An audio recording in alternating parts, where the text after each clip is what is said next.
De la lumière de Cinénax, cette fois-ci, pour un côté junior, on va faire une critique du film Trolls. Les Trolls de DreamWorks Animations, distribué par 20th Century Fox. Alors, bon film?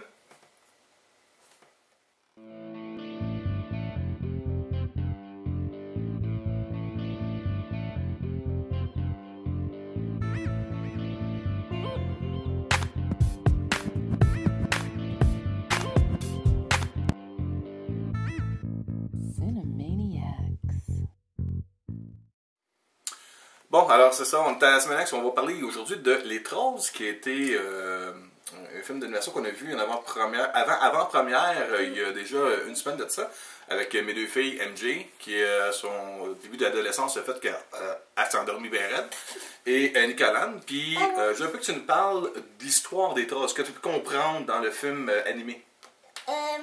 Moi j'ai compris que la jeune princesse... son père essaie de la sauver quand elle était jeune, parce qu'elle est toute petite. Bon, on va juste expliquer l'histoire encore.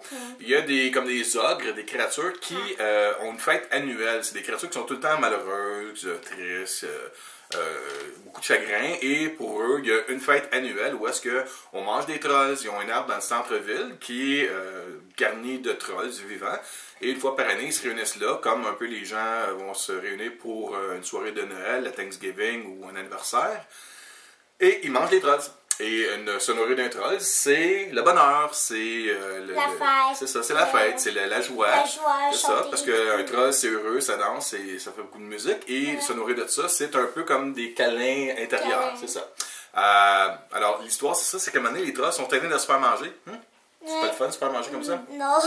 Alors, le roi, ce qu'on comprend, le film commence un peu comme ça, réussit à faire un tunnel dans l'arbre, dans toute la terre, pour se sauver. Alors, à partir de là, les ogres, les créatures, je ne me rappelle plus le nom, un peu, les descriptions. Eux vont se rendre compte qu'ils vont vivre, malheureusement, toute leur vie triste, malheureux, parce qu'ils ne peuvent plus se nourrir de trolls. C'est ça. Et là, la princesse qui a grandi, elle, dans son village, elle veut fêter, veut s'amuser tout le temps. Et malheureusement, ça attire une ogre qui va les retrouver, c'est ça, pour pouvoir... C'est ça, parce qu'elle veut avoir sa place parmi les importants des ogres. Et en ramenant les trolls, elle va ramener le bonheur au village des trolls, dans la ville. Alors c'est un peu ça. Comment tu as trouvé ce film-là? Moi, j'ai vraiment beaucoup aimé parce que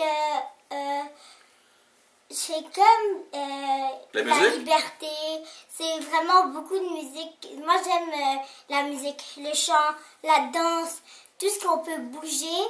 C'est toute la danse. C'est des personnages qui veulent juste faire la fête, puis s'amuser, puis ils pensent pas aux autres qui peut-être pourraient les voir. Sauf un, il y a un des personnages qui en anglais la voix est jouée par Justin Timberlake, qui est également producteur exécutif musical pour le film.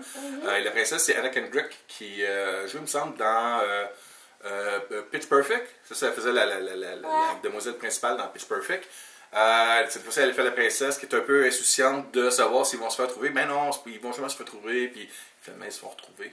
Puis le personnage qui est joué par le troll, qui est joué par Justin Timberlake, qui lui avait prévu au cas qu'il se fasse prendre. Donc, la princesse, qui elle était chanceuse, elle s'est pas fait attraper, demande l'aide à ce personnage-là, qui est un peu le schtroumpf grognon des trolls, mais qui avait lui pensé en arrêt de ça si jamais il se ferait attaquer par les ogres. Il était très préventif, très sécurité.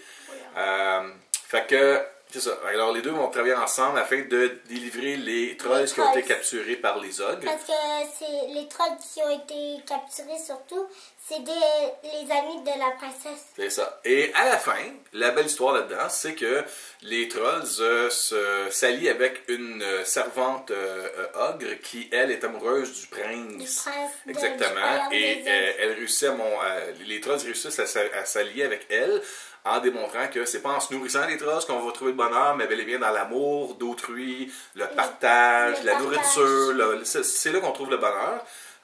Fait que le message en réalité là-dedans qu'on retrouve, c'est la musique, la fête, la bonté, la générosité entre les autres. L'amour. L'amour, c'est ça. C'est ça le beau message. moi, je vous dirais que je ne sais pas si tu vas comprendre un peu le mix que j'ai expliqué à d'autres personnes. C'est un mélange un peu des Schtroumpfs et des Kalinours dans un film. C'est vrai. C'est ça. Mais en même temps. C'est plein de couleurs, mais ils tiennent surtout.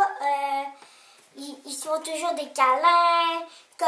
Ils ont un genre de bracelet.